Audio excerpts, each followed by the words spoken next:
ये कहानी है कुरुक्षेत्र की, जहां महाभारत की लड़ाई लड़ी जा रही थी। पांडवों और कौरवों के बीच महासंग्राम चल रहा था।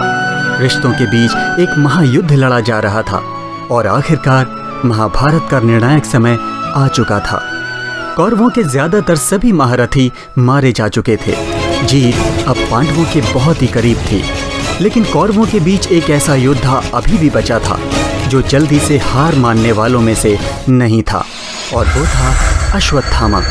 क्योंकि अभी भी उसके पास महाविनाशक अस्त्र बचा हुआ था, जिसका नाम था ब्रह्मास्त्र। जब उसने देखा कि अब तो जीत पांडवों की तय है, तो उसने बिना कुछ सोचे समझे पृथ्वी पांडव विहीन हो जाए का भयंकर संकल्प लेकर उस ब्रह्मास्त्र को छोड़ दिया। अश्वत्थामा के पिता द्रोण ने उसे ब्रह्मास्त्र का प्रयोग करने से बहुत बार रोका, लेकिन उसने उनकी एक नहीं सुनी। अब तो दिव्यास्त्र अपनी राह पर निकल चुका था। ये देखकर सभी बहुत बुरी तरह से डर गए, लेकिन तभी श्री कृष्ण ने अर्जुन को द्रोण द्वारा दिए गए ब्रह्मास्त्र की याद दिलाई और उसे तुरंत प्रयोग करने के लिए कहा, क्योंकि ब्रह्मास्त्र को ब्रह्मास्त्र से ही रोका जा सकता था। इसके बाद अर्जुन ने पांडवों का मंगल हो कहकर ब्रह्मास्त्र को छोड़ दिया।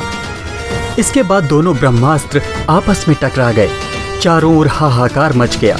हर जगह आग की लपटें उठने लगी। डर के मारे सभी लोग इधर उधर भागने लगे।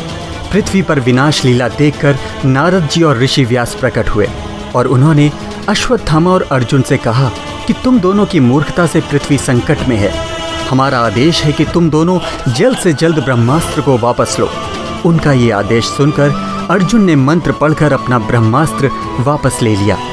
थोड़ी देर में अश्वत्थामा ने भी ब्रह्मास्त्र को वापस लेने का मंत्र पढ़ा, लेकिन ब्रह्मास्त्र वापस नहीं आया, क्योंकि इस दिव्यास्त्र को वापस करने के लिए केवल मंत्र ही पर्याप्त नहीं था, बल्कि ब्रह्मास्त्र रखने वाले का संयमी और सदाचारी होना भी जरूरी था।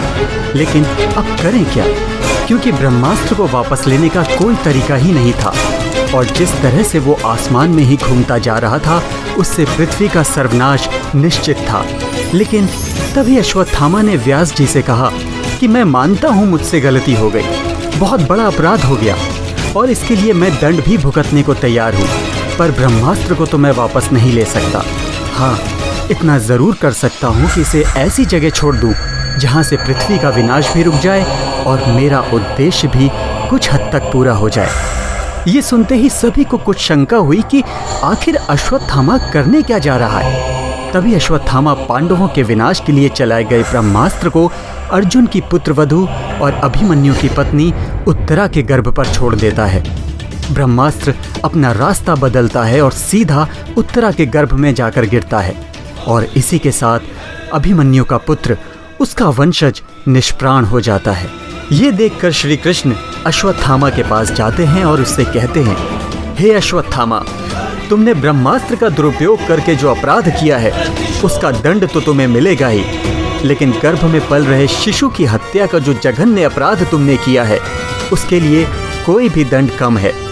इसके बाद वो अश्वत्थामा के माथे पर लगी दिव्य मणि मांगते हैं, जिसे अश्वत्थामा तुरंत निकाल कर कृष्ण को दे देता है और सोचता है कि चलो कृष्ण ने उसे जीवन दान दे दिया। लेकिन तभी श्री कृष्ण अपनी बात को आगे बढ़ाते हैं और अश्वत्थामा से कहते हैं, हे अश्वत्थामा, मेरी बात अभी समाप्त नहीं हुई है। यह युद्ध है और युद्ध में रक्तपात तो होता ही है।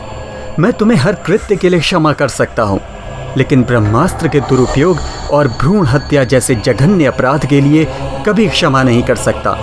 इसीलिए मैं वासुदेव कृष्ण तुम्हें श्राप देता हूँ कि तुम हजारों वर्षों तक इस पृथ्वी लोक पर भटकोगे। तुम्हारे शरीर से लगातार खून बहता रहेगा। तुम मृत्यु मांगोगे, उसके लिए गिड़गिड़ाओगे, लेकिन वो तुम्हें कभी प्राप्त नहीं होगी। ये सुनने के बाद अश्वत्थामा कृष्ण से क्षमा मांगता है, लेकिन वो वहां से चले जाते हैं। वो दिन था और आज का दिन है जब अश्वत्थामा भ्रूण हत्या का पाप अपने सिर पर लिए आज तक जंगलों में भटक रहा है। कई जगह लोगों ने अश्वत्थामा को जंगलों में देखे जाने की बात भी कही है।